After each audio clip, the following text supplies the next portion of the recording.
Hi friends, welcome to my channel. இது நீங்கள் வழக்கமாக வைக்கிற மீன் குழம்பு மாதிரி இருக்காதுங்க. டிஃப்ரெண்ட்டாகவும் சிம்பிளாகவும் டேஸ்ட்டாகவும் இருக்கும்.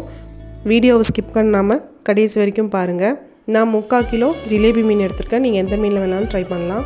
ஒரு வாணலி எடுத்துக்கோங்க, 2 டேபிள் ஸ்பூன் எண்ணெய் விட்டுக்கோங்க, 1 ஸ்பூன் சீரகம், 1 ஸ்பூன் மிளகு. அது பொரிஞ்சதுமே மீடியம் சைஸ் வெங்காயம் ஒரு 6 வெங்காயம் எடுத்துக்கோங்க. ரஃபாக சாப் பண்ணி போட்டுக்கோங்க.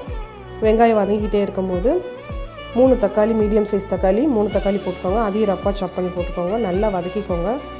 ஒரு கொத்து கருவேப்பிலை போட்டுக்கோங்க. கருவேப்பிலை நல்லா வதங்கினதும் ஆற வச்சு மிக்ஸி ஜாரில் போட்டு அதில் 3 ஸ்பூன் குழம்பு மிளகாய்த்தூள், 1 ஸ்பூன் காஷ்மீரி மிளகாய்த்தூள், கொஞ்சம் புளித்தண்ணி போட்டு நல்ல பேஸ்ட் மாதிரி அரைச்சிக்கோங்க.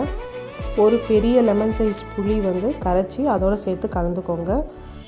தேவையான அளவுக்கு தண்ணி ஊற்றிக்கோங்க. உப்பு போட்டுக்கோங்க. ஒரு டேபிள் ஸ்பூன் நல்லெண்ணெய் விட்டுக்கோங்க. நல்லா கலந்து மூடி போட்டு கொதிக்க விடுங்க. இது ஒரு 15-20 நிமிஷம் கொதிக்கணும். கொதித்து எண்ணெய் பிரிஞ்சு வரும். அந்த ஸ்டேஜில் ஒவ்வொரு மீனாக போடுங்க.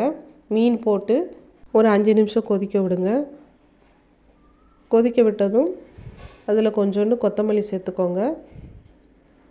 இப்போ தாளிப்பு 4 டேபிள் ஸ்பூன் நல்லெண்ணெய், கடுகு, உளுந்து, வெந்தயம், கருவேப்பிலை, காஞ்ச மிளகாய் தாளித்து கொட்டினோம்னா சுவையான மீன் குழம்பு ரெடி. இது ரொம்ப டேஸ்ட்டாக இருக்கும்.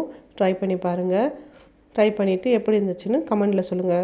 அப்படியே நம்ம சேனலை சப்ஸ்கிரைப் பண்ணி வச்சுக்கோங்க. Bye friends.